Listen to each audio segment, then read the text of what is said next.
Driving massive semi-trucks cross-country is an exhausting, dangerous job. But the true horror doesn't always come from steep mountain drop-offs or bad weather. Sometimes it comes from what slips inside your cab when you aren't looking. A truck driver named Manuel was making a long haul through the winding, treacherous mountain passes of Arizona late at night. The roads were already dangerous, but to make matters worse, a torrential thunderstorm suddenly hit. Manuel was exhausted. His heavy eyelids were fighting him with every mile. Knowing it was too dangerous to keep driving, he pulled his massive 18-wheeler over onto a wide gravel shoulder near the edge of a dense, dark forest. He shut off the roaring engine, grabbed his heavy flashlight, and stepped out into the freezing rain to relieve himself in the brush. He was outside for less than 2 minutes, but when he walked back around to the passenger side of his truck, his heart completely stopped. Illuminated by the beam of his flashlight, he saw thick, fresh, muddy boot prints on the metal step of the passenger side. And worse, the heavy passenger door was slightly cracked open. Manuel was terrified. He was entirely alone on a pitch-black mountain road, miles from civilization, and someone was currently inside his truck. He slowly pulled the heavy door open, shining his flashlight into the cab. "Who's in there? You need to get out now," Manuel demanded, his voice shaking. Total silence. Manuel climbed into the driver's seat. He slowly reached out to pull back the curtain leading to the sleeper cab in the back. Just before his fingers touched the fabric, a deep, raspy, terrified man's voice echoed directly from behind the curtain. "Help her. Please, you have to help her." Manuel ripped the curtain open, raising his heavy flashlight like a weapon. The sleeper cab was completely empty. There was no man, but Manuel noticed something horrifying sitting perfectly in the center of his mattress. It was a heavily damaged, incredibly old infant car seat.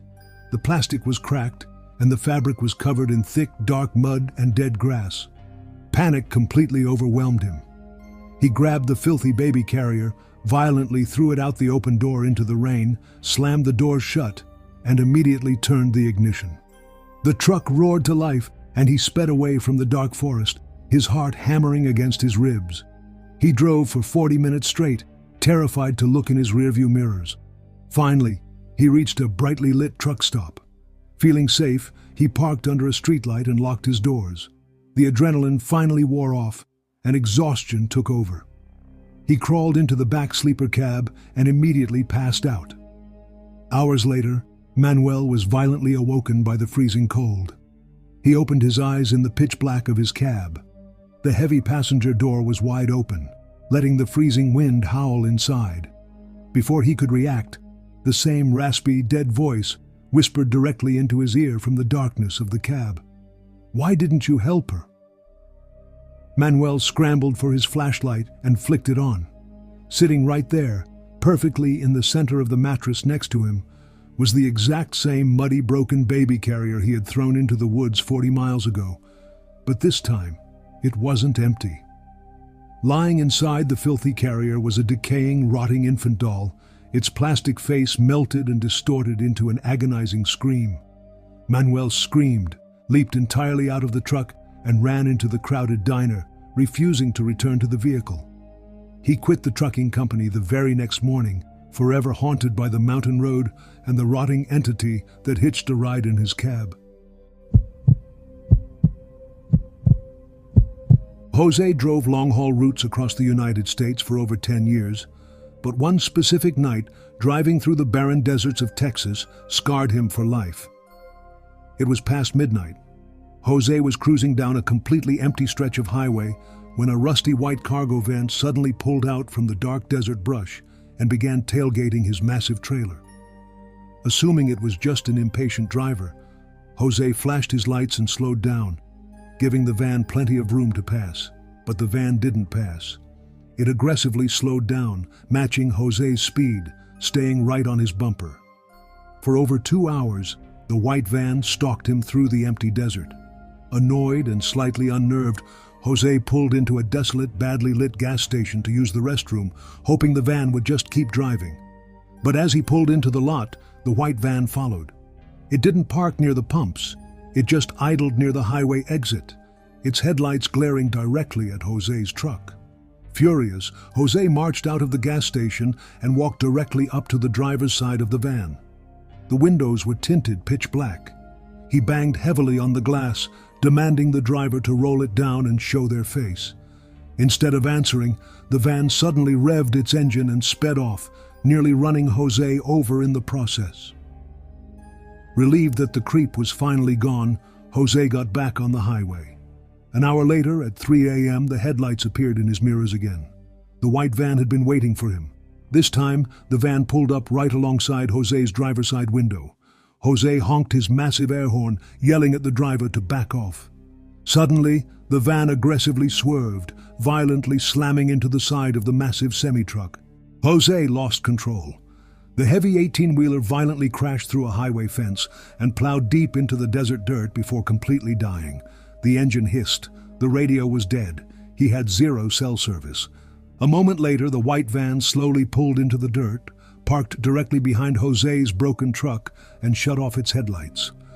Jose was trapped in the pitch-black desert. He grabbed his heavy pocket knife, locked his doors, and waited. 5 agonizing minutes passed. No one got out of the van. Knowing he couldn't stay in the truck forever, Jose slowly climbed out, gripping his knife tightly. He crept up to the driver's side of the silent van and knocked on the glass. No answer. He cupped his hands and pressed his face against the tinted window to look inside. The driver's seat was completely empty. He shined his flashlight into the back of the cargo van. It was filled with nothing but rotting trash. There was absolutely no one inside the vehicle. The van looked like it had been abandoned for years. Horrified, Jose ran back to his truck.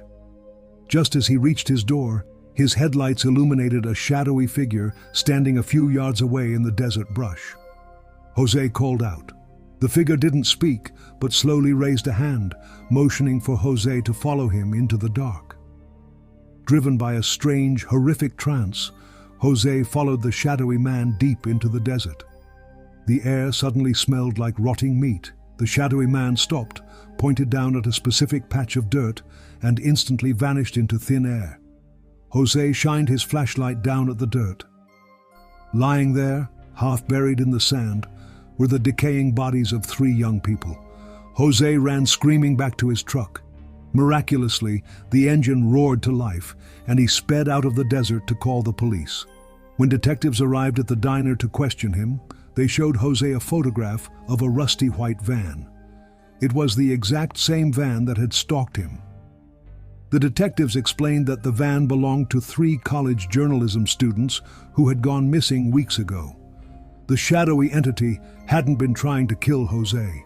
The ghosts of the murdered students had used the phantom van to run him off the road, desperately leading him into the dark desert to find their rotting bodies.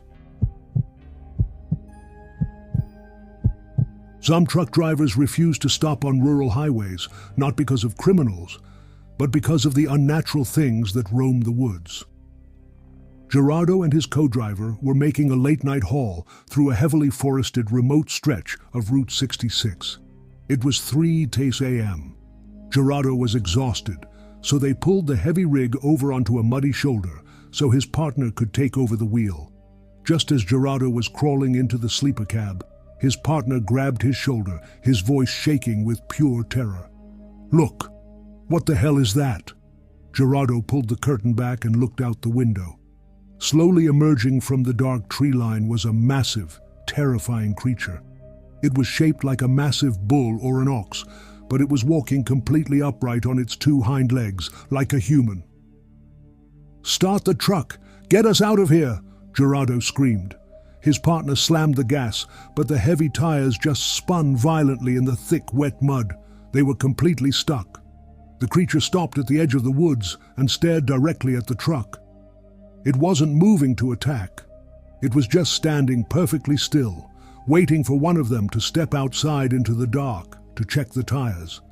The atmosphere inside the cab turned incredibly heavy and suffocating. Gerardo's partner, pale as a ghost, warned him not to step outside. His grandfather, an old trucker, had warned him about demonic entities that take the shape of bipedal animals waiting to lure people out of their vehicles in the dead of night. Desperate, Gerardo grabbed a small metal cross his wife had glued to the dashboard.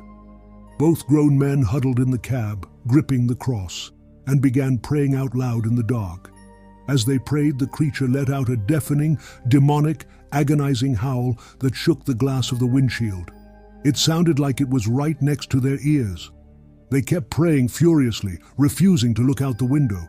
Slowly, the horrific howling began to fade back into the deep woods. Gerardo's partner didn't wait. He threw the door open, quickly threw some heavy traction mats under the tires, and jumped back in. The truck violently ripped out of the mud, and they sped away into the night, refusing to ever drive that stretch of highway in the dark again. To this day, Gerardo firmly believes that if he had stepped out of that truck to check the tires, he would have never been seen again.